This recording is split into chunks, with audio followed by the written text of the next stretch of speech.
Hey, LCS Lit fam, welcome back to You Wrote a Book, Now What?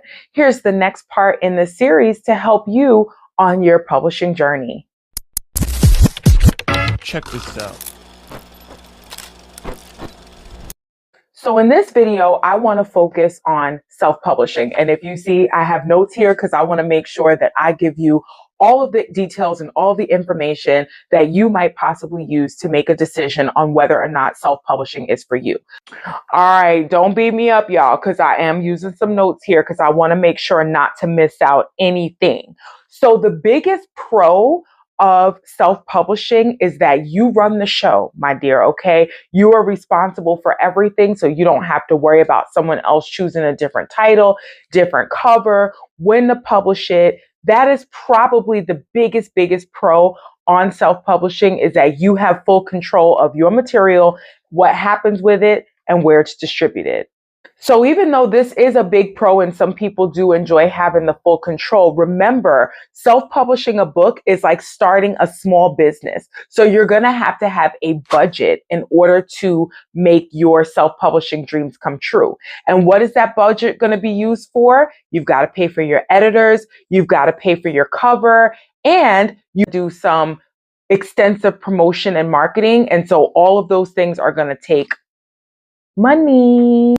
With that in mind, you want to make sure that you have set aside a decent budget for your publishing needs. I would suggest $5,000 to $10,000. Again, I know this sounds like a lot, but when you're self-publishing your book, you really want to think of this as a small business venture. And so you're going to pay at least $3,000 to $5,000 for a really good edit. And so you want to have that book as strong as possible, which I talked about in my previous video about paying for quality editors. So you definitely want to have money for an editor. Covers nowadays, especially with AI art, which we won't even touch that, right? You could probably get a lovely cover designer to design your cover for a couple $100. So the majority of your budget will probably be spent in editing the book and promoting the book. But you want to also keep in mind how many books you would need to sell to make that money back, right? This will make your self-publishing experience lucrative. Otherwise, you're going to end up hemorrhaging money and may or may not make that back. A lot of people think the hardest part to self-publishing is finishing the book, but that's actually one of the easiest parts, because once the book is done, then it starts the process to get the book actually out there.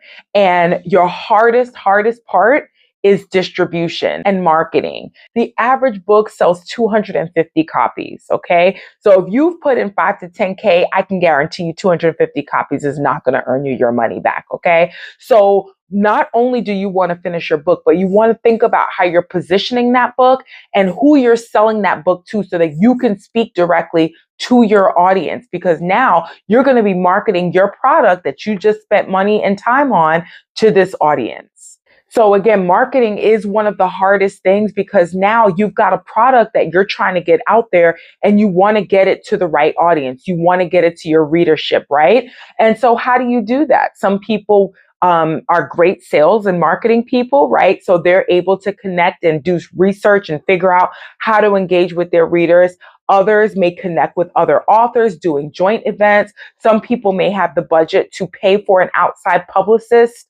Working with your own publicist is always a great way to go, because they're working directly for you and you have their full attention, versus if you are with a traditional publisher, which I'll talk more about in that video coming next. But you know, when you are with a publisher, they will assign you a publicist, but that publicist is going to be working with you for a small window. You want a dedicated publicist that will work with you, not just the 4 to 6 weeks before and after pub, but even after that, and give you the tools and ideas that you need to really keep your book moving and selling. So making sure your books are available for readers to find is excellent. Of course, there's Amazon, Barnes and Noble, all the usuals, right? But please do your research to make sure that you are putting your book in the best possible places for readers to find, because you've got competition out there and you want to make sure that your book, your work stands out.